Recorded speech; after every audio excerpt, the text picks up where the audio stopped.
The idea sounds impossible at first. An aircraft with no fuel tanks, no combustion, no visible batteries. Yet the blueprints exist. Hidden inside technical drawings, patent filings, and rough schematics that most people scroll past without a second glance, there's a concept that challenges one of aviation's oldest assumptions, that flight must consume stored energy. What you're about to hear is not a promise, not a product launch, and not proof, but a careful look inside designs that refuse to obey conventional expectations. Because before something is ever dismissed as impossible, it usually appears on paper first. Long before the Wright brothers ever left the ground, engineers laughed at the idea of controlled flight. Rockets were once called fantasies. Even electric cars were considered dead technology for nearly a century. History has a pattern. Ridicule first, curiosity later, understanding last. So when these fuel-less aircraft blueprints began circulating quietly among independent researchers and aviation forums, the reaction was predictable.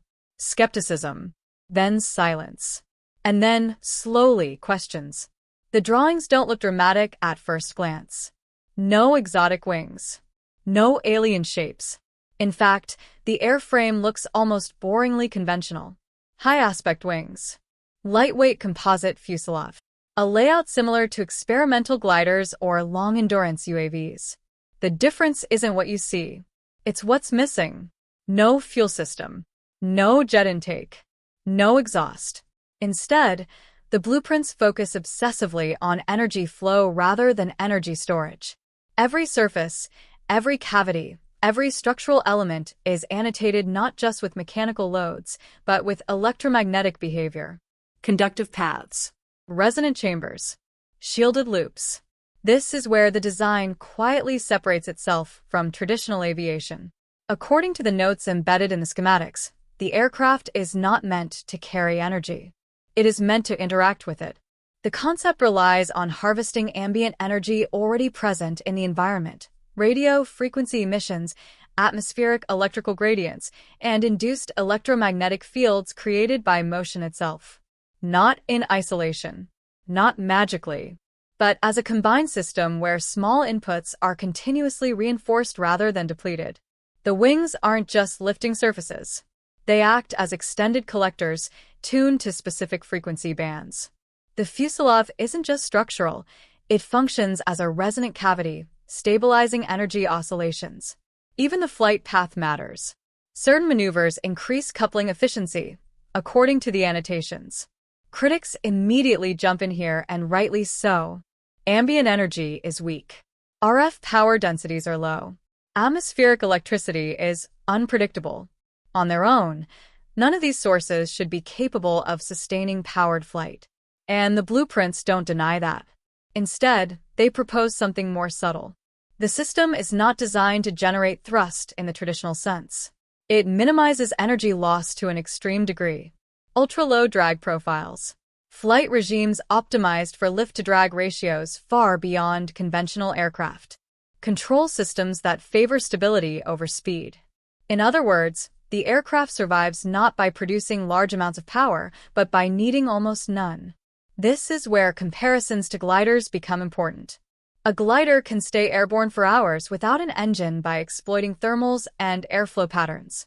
Now, imagine a platform that does something similar, but with electromagnetic phenomena layered on top. Still speculative. Still controversial. But no longer purely absurd. One section of the blueprint focuses on propulsion, and this is where things get even more uncomfortable for traditional aerospace thinking. There is no propeller in the conventional sense. No turbine. Instead, the design references electromagnetic impulse surfaces, structures that interact with surrounding fields to produce microforces. Not thrust as we know it.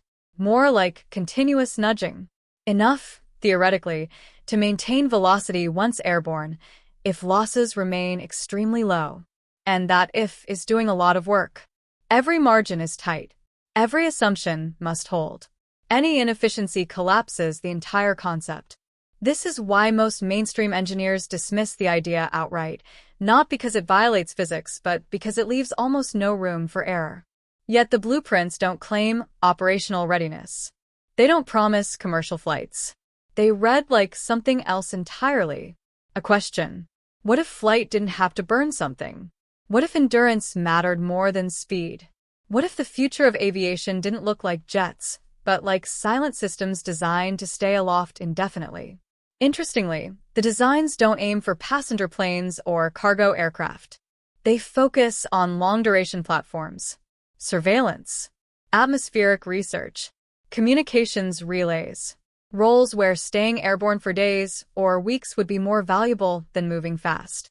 And this is where interest quietly begins to grow, because even partial success would change things. An aircraft that doesn't refuel, that doesn't rely on supply chains, that doesn't announce itself acoustically or thermally. Suddenly, the conversation shifts. Not from "this is impossible," but to "what if it works just enough?" And here's the part rarely discussed. Several components referenced in the blueprints already exist independently. High-efficiency power conditioning, advanced composite conductors, adaptive resonance tuning. None of these are science fiction. They're just not usually combined this way.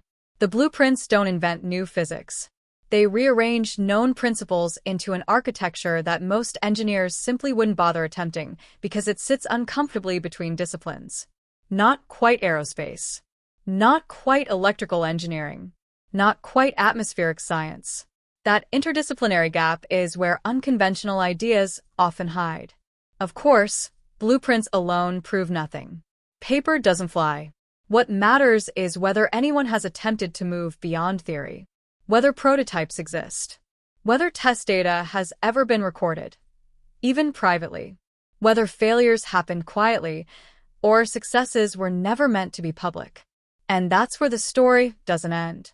Because scattered references suggest that at least one experimental platform may have already left the ground, briefly, quietly, without an audience.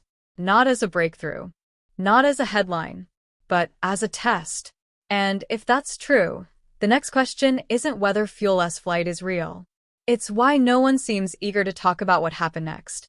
Those experiments, if they happened at all, didn't look like the dramatic test flights people imagine. No runways. No crowds. No press releases. According to fragments shared by independent engineers and quietly archived forum posts, the earliest trials were almost deliberately unremarkable. Short hops. Tethered flights. Controlled environments where failure could be explained away as sensor error or atmospheric noise. Because when you're testing something that challenges assumptions, you don't start by trying to prove everyone wrong. You start by trying to prove yourself wrong. One recurring detail appears again and again in these accounts: instrumentation overload. The aircraft wasn't just being flown, it was being watched. Field strength sensors embedded along the wings. Oscillation monitors inside the fuselage. Data streams tracking interactions most aircraft designers never measure because, traditionally, they don't matter. Except here, they mattered more than altitude. Early test notes describe a strange pattern. Power availability didn't scale linearly. It spiked and dropped unpredictably depending on orientation, speed, and even time of day. In some configurations, the system barely sustained control. In others, energy coupling increased sharply for reasons no one fully understood at first. That unpredictability became the central problem. Traditional engines are obedient. You give them fuel, they give you thrust. This system wasn't obedient at all. It behaved more like a conversation with the environment, sometimes cooperative, sometimes silent. To stabilize that interaction, the design evolved. Blueprint revisions show subtle but critical changes. Wing edges reshaped to adjust field gradients. Internal loops rerouted to avoid destructive interference. Materials swapped not for strength, but for conductivity at specific frequencies. This is where many early attempts likely failed. Because the margin for error was brutal. A millimeter too thick. A resonance slightly off. A shielding layer misaligned. And the entire system collapsed back into being just a very expensive glider. Which may explain why progress, if real, was slow and quiet. But then something shifted. Later notes reference self-sustaining windows. Brief periods where energy input exceeded modeled expectations. Not enough to climb aggressively. Not enough to defy gravity. But enough to maintain motion longer than any purely passive aircraft should. That's a subtle milestone, but a massive one. Because sustaining flight without drawing down stored energy isn't about power. It's about balance. And balance, once found, can be extended. Design philosophy began to change at this point. Instead of fighting unpredictability, the system started to lean into it. Adaptive tuning mechanisms were introduced, components that didn't lock into a single frequency, but continuously adjusted based on environmental feedback. In simple terms, the aircraft learned to listen.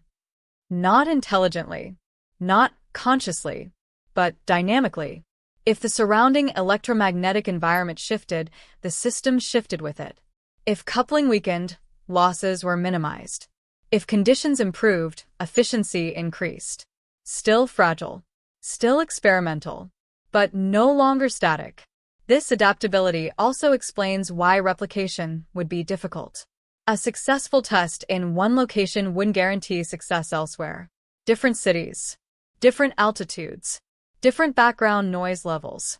The sky is not uniform. And this is where skepticism intensifies. Because a technology that only works under certain conditions is easy to dismiss. Easy to call impractical. Easy to label as coincidence. But aviation history is full of technologies that began exactly that way. Early radar was unreliable. Early jet engines were inefficient. Early composites cracked unpredictably. They didn't disappear because they were imperfect. They improved because someone kept pushing quietly. And quiet is the key word here. There's no incentive to announce a concept like this prematurely. If it fails publicly, it becomes a joke forever. If it succeeds even partially, it becomes sensitive, economically, strategically, scientifically. So instead of headlines, there are gaps. Gaps in documentation. Gaps in public testing. Gaps between what's rumored and what's shown. Which leaves observers with only fragments to analyze. Some argue the entire idea collapses under basic physics. Others counter that the physics is sound, but the engineering is brutally unforgiving. A smaller group believes the concept works, but only in narrow, niche scenarios that don't justify the attention it receives. And then there are those who ask a different question entirely. What if this was never meant to replace conventional aircraft? What if fuel-less flight isn't about speed, range, or passengers, but about persistence? A platform that can remain airborne not for hours, but for weeks. That doesn't refuel. That doesn't land. That becomes part of the atmosphere itself. Because at that point, flight stops being transportation and starts becoming infrastructure. If you look at the final pages of the most recent blueprint revisions, the focus shifts again, but this time, away from the aircraft itself.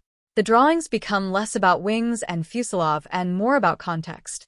There are annotations pointing outward, beyond the vehicle, atmospheric layers, electromagnetic corridors, background noise maps.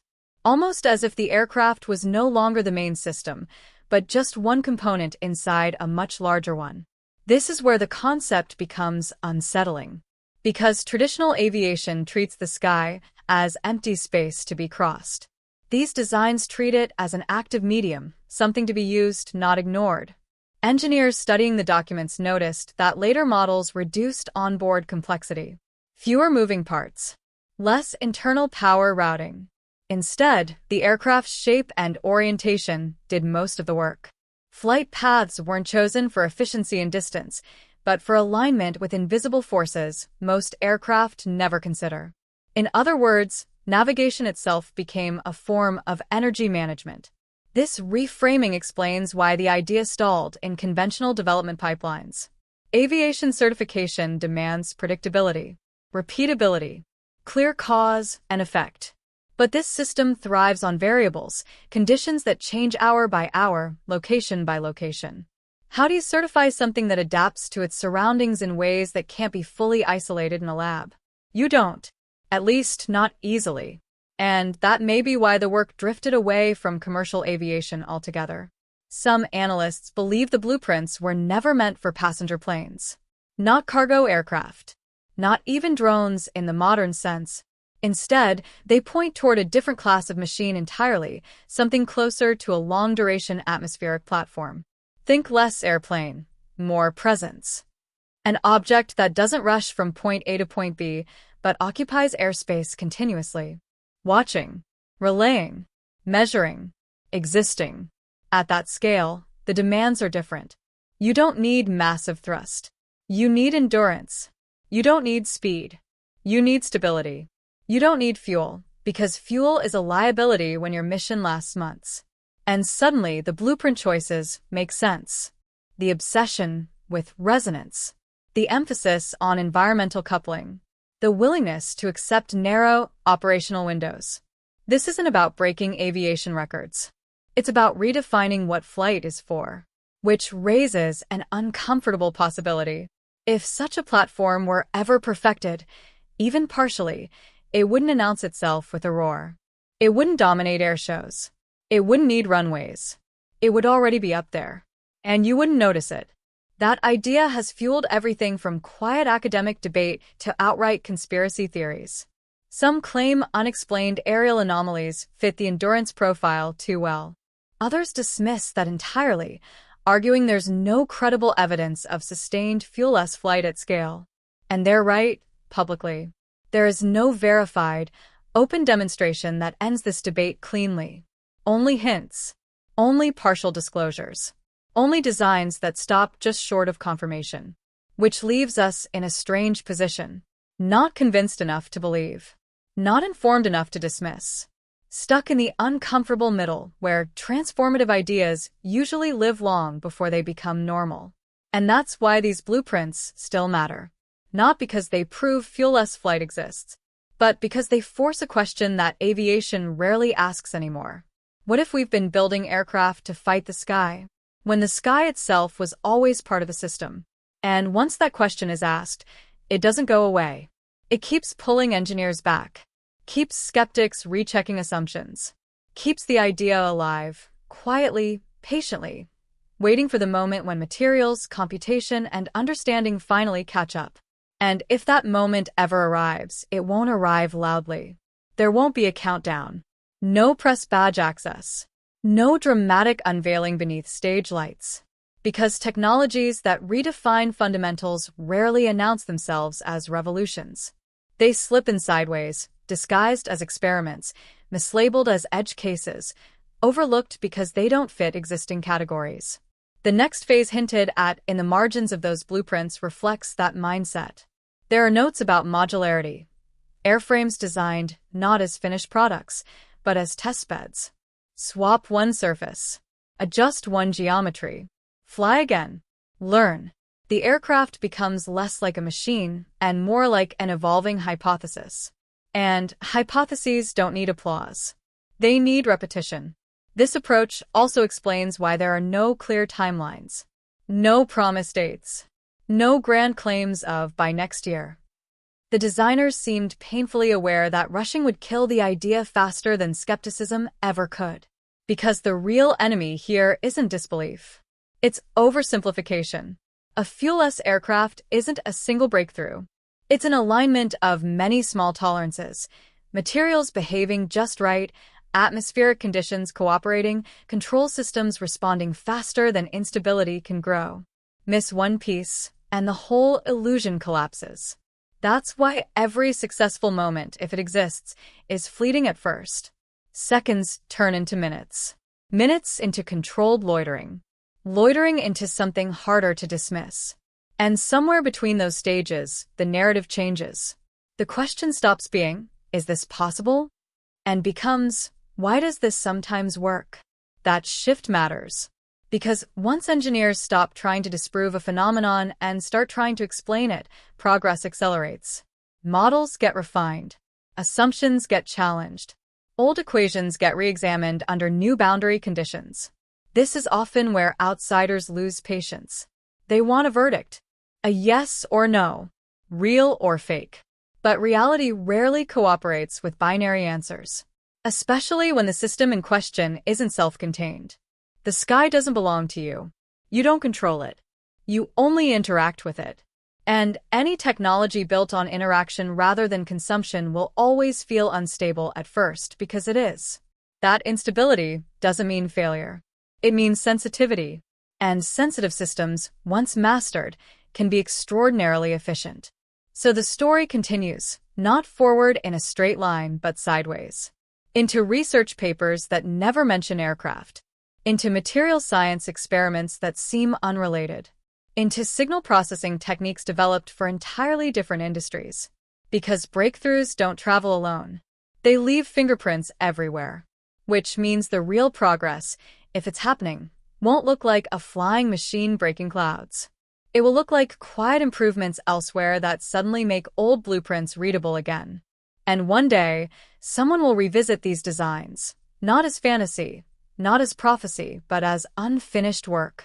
Not asking whether they were crazy, but asking whether they were simply early. And that is where this story finally pauses. Not because every question has been answered, not because doubt has disappeared, but because the most important part of the journey has already happened. The idea escaped dismissal. A fuel-less aircraft no longer lives only in science fiction or internet speculation. It exists in sketches, in failed tests, in marginal successes, and in questions serious engineers are no longer laughing away. That alone is a shift. History shows us this pattern again and again. First, an idea is impossible. Then it is impractical. Then it is inevitable, but only after it has been misunderstood for a very long time. Whether these blueprints lead to true sustained flight or remain a fascinating dead end, they have already done something rare. They forced aviation to reconsider its relationship with the environment it moves through. And that may be their real legacy. Because the future of flight may not be louder, faster, or more powerful, but quieter, subtler, and more aware of the invisible systems that already surround us. If fuel-less flight ever becomes real, it won't arrive as a miracle. It will arrive as an idea we've been slowly getting used to.